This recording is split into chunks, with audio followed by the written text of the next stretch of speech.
5 అంటే 5 నిమిషాల్లో రెడీ అయిపోయే మామిడికాయ పులిహోర. హాయ్ అండి అందరికి, వెల్కమ్ టు అన్నం వారి రుచులు. ఈ రోజు ఈ వీడియోలో మనము సింపుల్ గా 5 అంటే 5 నిమిషాల్లో రెడీ అయిపోయే మామిడికాయ పులిహోర ఎలా తయారు చేసుకోవాలో చూద్దాము. ఈ రెసిపీ అయితే మాత్రం పుల్లగా చాలా బాగుంటుందండి. పులుపు ఇష్టపడే వాళ్ళకైతే చాలా బాగా నచ్చుతుంది. ఎప్పుడైనా కర్రీ చేయడానికి ఇంట్రెస్ట్ లేకుండా ఉన్నప్పుడైతే ఖచ్చితంగా ఇది పిల్లల లంచ్ బాక్స్లో కానీ ఆఫీస్కి తీసుకెళ్ళడానికి కానీ పర్ఫెక్ట్ గా ఉంటుందండి.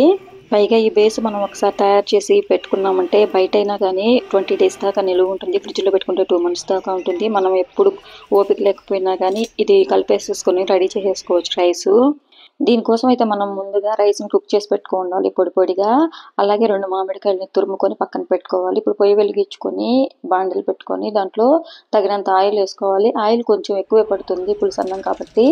ఈ నూనె బాగా వేడైన తర్వాత దీంట్లో కొన్ని ఆవాలు అలాగే కొన్ని జీలకర్ర వేసుకొని బాగా చిటపటలాడనివ్వాలి. వీడియో చూస్తున్న ప్రతి ఒక్కరూ మన వీడియోని లైక్ చేసి ఛానల్ అయితే ఖచ్చితంగా సబ్స్క్రైబ్ చేసుకోండి.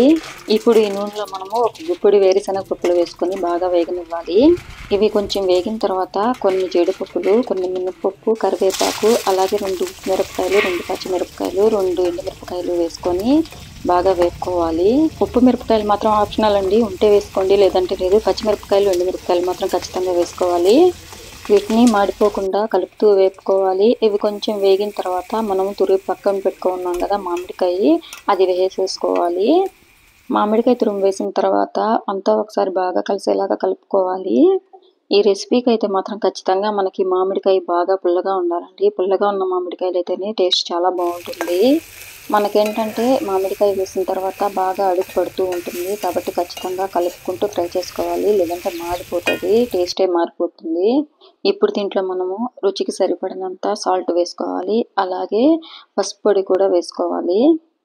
ఎక్కువ శాతం మనము పులిహోర అనగానే నిమ్మకాయతో కానీ లేదంటే చింతపండుతో ఎక్కువ చేస్తూ ఉంటాం కదా. ఒక్కసారి ఇలా మామిడికాయతో ట్రై చేసి చూడండి, చాలా బాగుంటుంది టేస్ట్. అలాగే దేవుడికి మనం ప్రసాదంగా కూడా పెట్టుకోవచ్చు. దీన్నంతా మనము బాగా కలుపుతూ అడుగు మాడకుండా ఫ్రై అవ్వనివ్వాలి. మామిడికాయలో ఉండే పచ్చివాసన పోయేదాకా ఉడకబెట్టుకుంటే సరిపోతుంది. ఇప్పుడు మనం దీంట్లో ఇంగు పొడి కూడా వేసుకోవాలి. ఇంగు చాలా బాగుంటుందండి పులిహోరలో, ఖచ్చితంగా వేసుకోండి.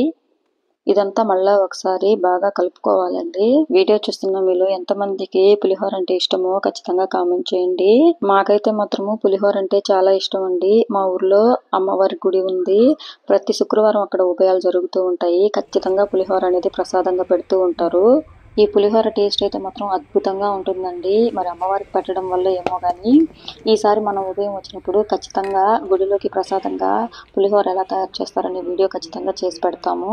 మనం తయారు చేసుకున్న ఈ మిశ్రమాన్ని ముందుగా ఉడికించి పక్కన పెట్టుకున్న అన్నంలో ఎంత కావాలో అంత వేసుకొని బాగా కలుపుకోవాలండి. మనకి ఎంత కావాలో అంత కలుపుకున్న తర్వాత మిగిలిన మిశ్రమాన్ని మనము ఏదైనా గాజు సీసాలో వేసి స్టోర్ చేసుకున్నామంటే చాలా రోజులు నిలువ ఉంటుందండి.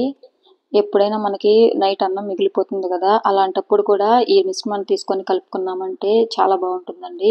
చూస్తున్న ప్రతి ఒక్కరూ అమ్మ చేసిన ఈ పులిహోర మీకు ఎలా అనిపించిందో ఖచ్చితంగా కామెంట్ చేయండి. అలాగే మీరు ట్రై చేసి మీకు ఎలా కుదిరిందో కూడా కామెంట్ చేయండి. వీడియో చూసిన ప్రతి ఒక్కరూ వీడియోని లైక్ చేసి మన ఛానల్ని సబ్స్క్రైబ్ చేసి పెట్టుకోండి. ఇలాంటి ఈజీ వంటలు మన ఛానల్లో రెగ్యులర్గా వస్తూ ఉంటాయి. వీడియోస్ని మిస్ అవ్వకుండా చూడాలంటే ఖచ్చితంగా సబ్స్క్రైబ్ చేసి పెట్టుకోండి. చూస్తున్నారు కదా మన పులిహోర ఎంత కలర్ఫుల్ గా ఉందో. కలర్ ఒకటే కాదండి, టేస్ట్ కూడా అద్భుతంగా ఉంటుంది.